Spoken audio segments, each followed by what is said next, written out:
भनेको आशाको आधार हो, नदेखिएको कुराको प्रमाण हो।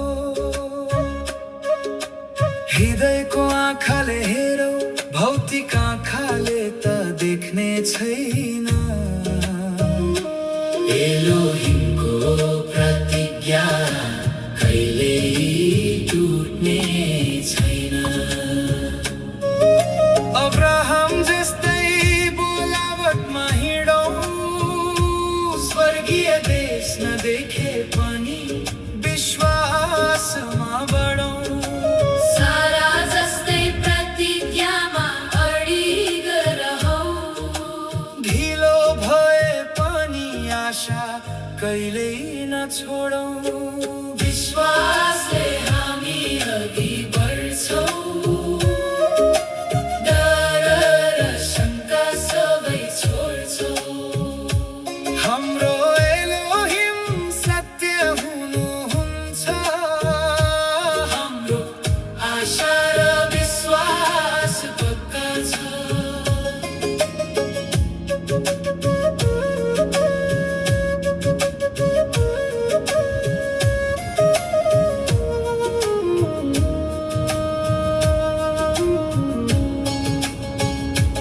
नोहाले पानी नदेखि डाँडामा जहाज बनाए, सबै मानिसलाई पापबाट फर्कने चेतावनी दिए। मूसाले राज दरबार छोड्न राजी भए, एलोहिमको बाटो दुःखको भए पनि विश्वासले हिँडे। येशूमा मात्र हाम्रो उद्धार छ, उहाँको रगतले हामीलाई जीवन दिन्छ। अन्तिम दिनसम्म विश्वासलाई थामी राखौँ, अनि विजयको मुकुट मसीहको हातबाट प्राप्त गरौँ। परीक्षामा पनि हामी नडगमगाऊँ, आगो र आँधीमा पनि विश्वासलाई समाऊ। हामी ती साक्षीहरूको भिडले घेरेका छौँ। विश्वासको दौड हामी जित्न दौडिरहेका छौँ।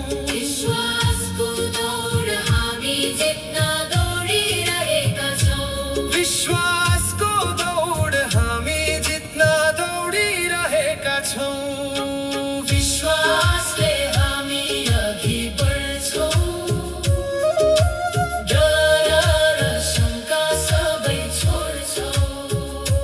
हाम्रो एलोहिम सत्य हुनुहुन्छ, हाम्रो आशा र विश्वास पक्का छ। विश्वास बिना एलोहिम प्रसन्न हुनुहुन्न। जो उहाँ कहाँ आउँछ ऊ विश्वासमा जिउँछ। आज हामी पनि विश्वासमा जिउँ, अनन्त जीवनको आशामा अन्तसम्म स्थिर रहौँ।